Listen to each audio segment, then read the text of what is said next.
Hello everyone, welcome or welcome back to my channel Edify with Bhavya. I am Bhavya, your educator for your commerce subjects, accountancy, business studies और economics.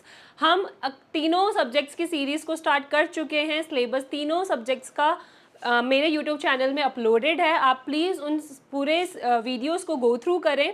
और हम class 12 की accountancy के chapter fundamentals में थे. उसमें हम काफ़ी टॉपिक्स कवर करके यहाँ तक आ चुके हैं. अगर आपने वो वीडियोस पहले नहीं देखी हैं तो प्लीज़ एक बार उन वीडियोस को देख लें. आज का हमारा चैप्टर फंडामेंटल्स का टॉपिक है इंटरेस्ट ऑन कैपिटल से रिलेटेड. आपने ये सीख लिया कि जब भी हम पार्टनरशिप फर्म की अकाउंटिंग करेंगे तो एक बहुत नया अकाउंट बनता है, दैट इज़ P&L एप्रोप्रिएशन. उसमें आपने सबसे पहले यहाँ पे जो चीज़ देखी थी कि डेबिट साइड में क्या आता है, interest on capital, salaries, and credit side में इंटरेस्ट ऑन ड्राइंग्स. इन सब का रूल एंड ये यहाँ पे क्यों है, ये यहाँ पे क्यों है, मैंने आपको सब समझा दिया है.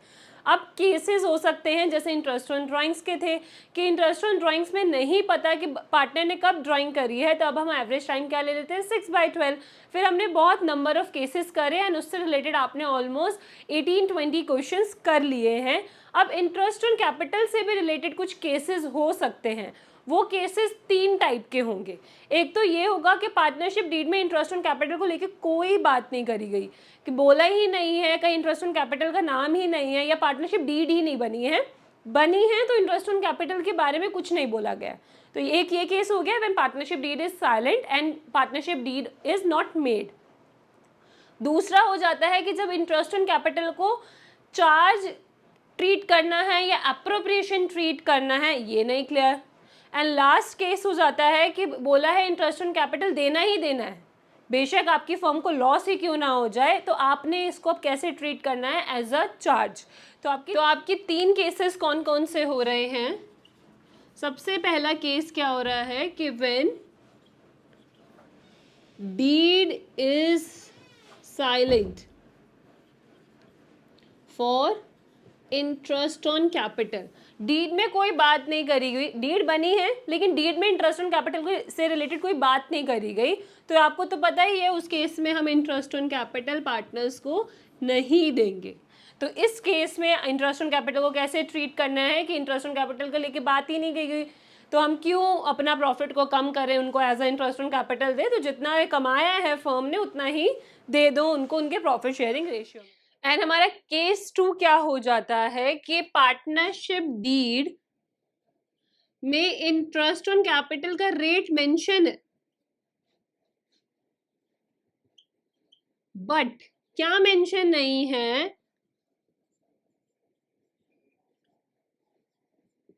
मतलब इस चीज को लेके पार्टनरशिप डीड साइलेंट है कि आपने आईओसी को, इंटरेस्ट ऑन कैपिटल को कैसे ट्रीट करें. इसके ट्रीटमेंट को लेके नहीं मेंशन कि इसको आपने एज अ चार्ज ट्रीट करना है या एज अ एप्रोप्रिएशन ट्रीट करना है. ये आपका सेकंड केस हो जाता है कि डीड में इंटरेस्ट ऑन कैपिटल का रेट मेंशन है, बट उस इंटरेस्ट ऑन कैपिटल को आपने as a charge mention treat करना है या एज अ एप्रोप्रिएशन ट्रीट करना है, ये नहीं. अब चार्ज और एप्रोप्रिएशन का मैंने आपको फर्क बताया था कि पार्टनर से रिलेटेड 2 चीजें होती हैं, चार्ज अगेंस्ट प्रॉफिट, कि ये चीज आपको देनी ही देनी है. पार्टनर से रिलेटेड वो होता है इंटरेस्ट ऑन पार्टनर्स लोन और रेंट ऑन पार्टनर्स प्रॉपर्टी. लेकिन अगर इंटरेस्ट ऑन कैपिटल तो हम तभी देंगे जब हमारे बिजनेस में प्रॉफिट होगा, तो फर्म जो है अपने पार्टनर्स को इंटरेस्ट ऑन कैपिटल तभी दे पाएगी. तो उस केस में आपके ऐसे हो सकता है, प्रॉफिट को लेके बात है कि आपने जो भी इंटरेस्ट ऑन कैपिटल का अमाउंट कैलकुलेट करके निकाला है, सपोज फर्म का प्रॉफिट है 80,000 और इंटरेस्ट ऑन कैपिटल का टोटल आ रहा है 60,000, मतलब प्रॉफिट इंटरेस्ट ऑन कैपिटल से ज्यादा है, तो इजीली हम दे देंगे इंटरेस्ट ऑन कैपिटल. ठीक है, प्रॉफिट भी 80,000 है और इंटरेस्ट ऑन कैपिटल कैलकुलेट कर रहे हैं तो वो भी 80,000 है, तो इजीली इंटरेस्ट ऑन कैपिटल दिया जाएगा. अब इशू कहाँ क्रिएट होता है, जब प्रॉफिट आपका 60,000 है लेकिन इंटरेस्ट ऑन कैपिटल हम कैलकुलेट करते हैं तो ये ज्यादा हो रहा है प्रॉफिट से, तब हम क्या करें? इंटरेस्ट ऑन कैपिटल तो देंगे ही, क्योंकि फर्म ने प्रॉफिट तो कमाया है, लेकिन कितना दे पाएंगे? सिर्फ इतना दे पाएंगे। किस रेशियो में दे पाएंगे? मान लो 3 पार्टनर्स हैं और तीनों ने 20,000 कैपिटल लगाई थी।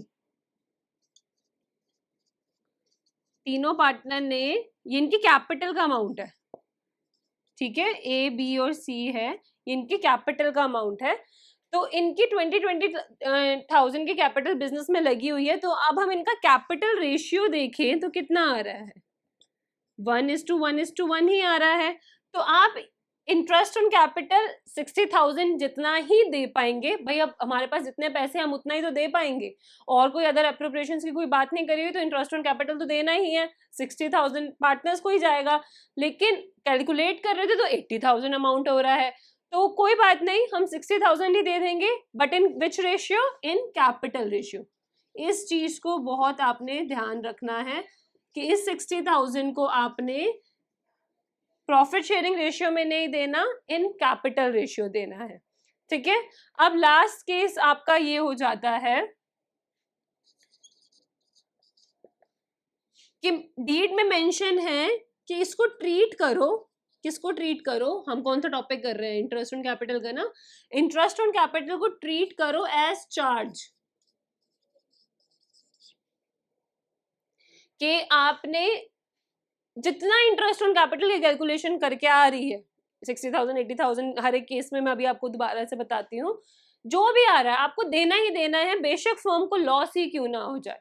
तो वही सेम बात हो गई, जब प्रॉफिट ज्यादा होगा इंटरेस्ट ऑन कैपिटल में तब इजिली हो जाएगा। अब मैं आपको इस केस का बता रही हूँ, जब जितना प्रॉफिट है उतना ही इंटरेस्ट ऑन कैपिटल है तब भी इजिली हो जाएगा।